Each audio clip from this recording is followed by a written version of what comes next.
Welcome to today's explainer. As the summer heat starts to fade, you might think your planting season is over. Well, think again. We're going to completely maximize your garden's potential right now. Today, we're diving deep into the ultimate guide to fall radishes, turning those empty garden beds into a literal bounty of fast, crisp, and just incredibly delicious veggies. But hey, before we get into the nitty-gritty, let me ask you a question. What if I told you that you could go from planting a tiny seed in the dirt to harvesting a fresh, crunchy vegetable for your dinner table in less than 30 days? 30 days. It sounds like magic, right? But it's actually just pure agricultural science. With the right techniques, fall radishes give you one of the absolute fastest returns on investment in the entire gardening world. So, here's exactly what we're going to cover today. First, we'll look at why you should grow fall radishes. Then, we'll pinpoint the ideal planting time, go over soil prep and planting, tackle watering and pest control, discuss varieties and harvesting, and finally wrap up with some final tips and a quick disclaimer. Let's jump right in. Starting things off with Section 1, why grow fall radishes? It's really all about the science of autumn. Okay, so radishes are scientifically known as long day plants. When you plant them in the summer, those incredibly long days, over 13 hours of sunlight, paired with high heat over 25 degrees Celsius, well, it triggers a survival response. The radish basically bolts. That means it rapidly sends up a flower stalk and completely ignores growing that tasty root we all want. But look at the fall conditions. Short days, usually 10 to 12 hours, and cooler temps between 10 and 21 degrees. This environment perfectly suppresses that flowering instinct, directing all of the plant's energy straight downward into growing a thick, crisp root. And honestly, the benefits of autumn don't stop at just daylight hours. Radishes are incredibly tough little guys.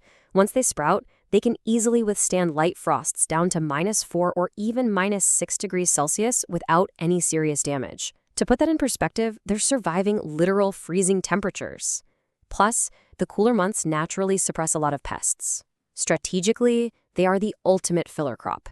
As you're pulling up your summer cucumbers or beans, radishes step right in to efficiently use that freshly emptied garden space. Moving on to Section 2, the ideal planting time, because when it comes to radishes, timing is everything. Knowing your time frame is absolutely crucial. And, it really varies by your setup. If you're starting in late August, the days are actually still a bit too long. So you've got to use late varieties and literally shade them with dark cloth from 7 p.m. to 8 a.m. to trick them into thinking the days are shorter. But the absolute sweet spot for outdoor planting, that's right in the middle, September 1st to the 20th.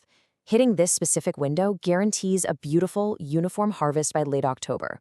Oh, and if you have an unheated greenhouse, you can just keep sowing straight into November and December. Now, there's a real magic to soil temperature.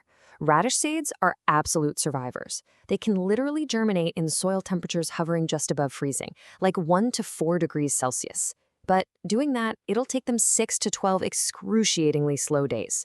If you can capture that late summer warmth, though, and plant when the soil is a cozy 15 to 20 degrees, your seeds will practically leap out of the ground in just 3 to 5 days. It's a huge difference. All right, let's get our hands dirty with Section 3. Soil prep and planting. We're laying the groundwork. Precision is totally key here. First things first, clean up any debris from your previous crops. Then you want to loosen the soil about 20 to 30 centimeters deep and level it out perfectly. If your soil is heavy clay, adding sand is an absolute must to prevent deformed roots.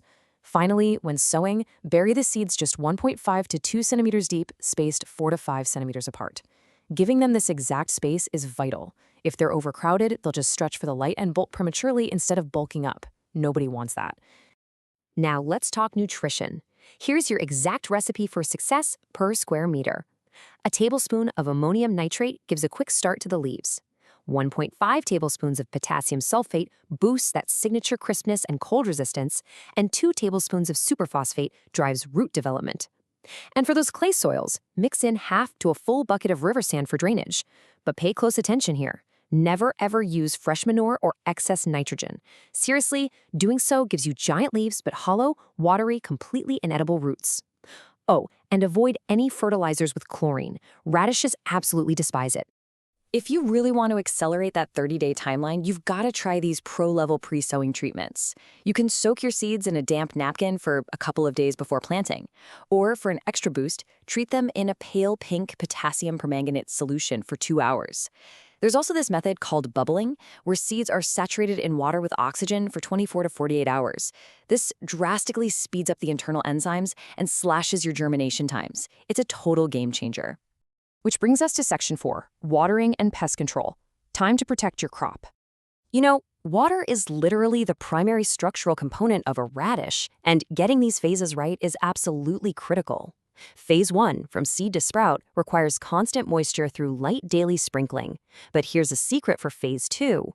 Once you see a few leaves pop up, slightly reduce your watering.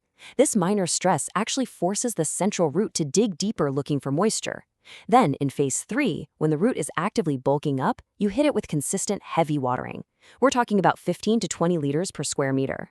Consistency really is everything here. If you maintain steady moisture, you get perfect, crunchy radishes. But if you let the bed dry out, the radish just stops growing. Its tissues harden with cellulose, and it gets incredibly bitter and spicy. And if you panic and suddenly flood that drought-stricken bed, the rapid internal pressure will literally cause the radishes to crack wide open right in the soil, rendering them totally useless. So study as she goes. Now for the real villain of our story, the earthly. These tiny, highly mobile beetles absolutely love dry, warm weather. Honestly, so many gardeners have walked out on a beautiful, warm autumn afternoon only to find their previously healthy sprouts completely decimated. An infestation can chew dozens of tiny holes and dehydrate a crop in a matter of hours. It's heartbreaking, for sure, but the good news is it's completely preventable. So how do we fight back? First, weaponize your water. Earth fleas hate wet environments, so light daytime sprinkling keeps them away. Mechanical barriers, like fine agrotextile nets placed immediately after sowing, work wonders too. You can also dust the young leaves with pure wood ash or tobacco dust as a natural repellent. We really only want to resort to chemical interventions, like short quarantine insecticides, if the infestation exceeds 3 to 5 bugs per square meter. All right, on to the fun part. Section 5, Varieties and Harvesting. Let's reap the rewards. Let's look at some phenomenal varieties that are just perfectly suited for autumn. If you want that ultra-fast turnaround we were talking about earlier, Saksa 2 is your champion, often ready in just 21 to 30 days. For something that resists forming those hollow centers, red with white tails is incredibly juicy. Sophia Excellent is highly prized for its vitamin C and uniform shape, and the hybrid Stellar F1 is amazingly adaptable to fluctuating temperatures and strongly resists cracking.